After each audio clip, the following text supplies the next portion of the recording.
নমস্কার বন্ধুরা, বেঙ্গলি ওল কুকিংয়ের তরফ থেকে আপনাদেরকে স্বাগত। আমি আজকে সহজে ঝরঝরে চিড়ের পোলাও বানাবো। এখানে চিড়েগুলোকে 5-6 বার ধরে জল দিয়ে হালকা হাতে ধুয়ে নিচ্ছি। একটা স্ট্রেনারে ছেঁকে নিচ্ছি।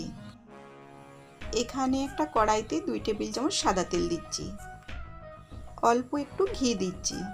যারা ঘি পছন্দ করেন তারা 1 চামচ সাদা তেল 1 চামচ ঘি দিবেন, আর না হলে পুরোটা ঘি দিয়েও বানাতে পারেন।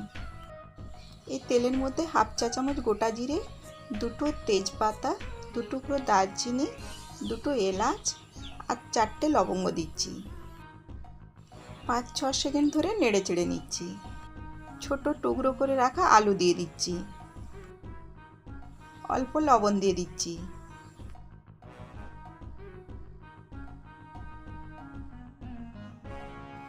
অল্প হলুদ দিয়ে দিচ্ছি।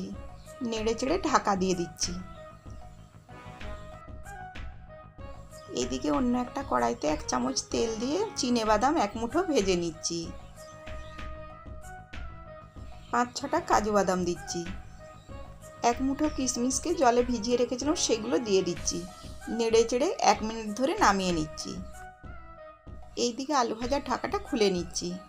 আলুগুলো সেদ্ধ হয়ে গেছে। এইবার 2টো কাঁচা লঙ্কা কুচি আর আদা কুচি দিয়ে দিচ্ছি। নেড়ে চেড়ে ভেজে নিচ্ছি। এবার জল ঝরানো চিড়েগুলো দিয়ে দিচ্ছি। ভালোভাবে নেড়ে চেড়ে নিচ্ছি। এইভাবে চিড়ের পোলাও বানালে খেতেও হবে সুস্বাদু, আর একটা চিড়েও ভাঙবে না। এর মধ্যে লবণ দিয়ে দিচ্ছি। লবণ দেওয়ার পরে নেড়ে চেড়ে মিশিয়ে দিচ্ছি। এবার চিনি দিয়ে দিচ্ছি 2 টেবিল চামচ। চিড়ের পোলাওতে একটু মিষ্টি মিষ্টি, একটু ঝাল ঝাল ভালো লাগে। ভালোভাবে নেড়ে চেড়ে মিশিয়ে দিচ্ছি যাতে চিনিটা গলে যায়। এবার 1/2 চা চামচ গরম মশলা দিয়ে দিচ্ছি।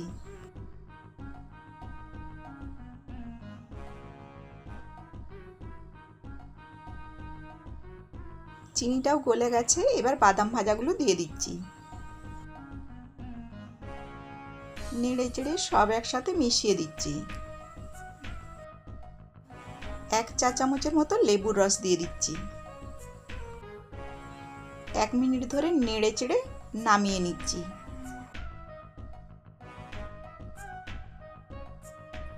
চিড়ের পোলাওটা নামিয়ে নিয়েছি। দেখুন কতটা ঝরঝরে হয়েছে।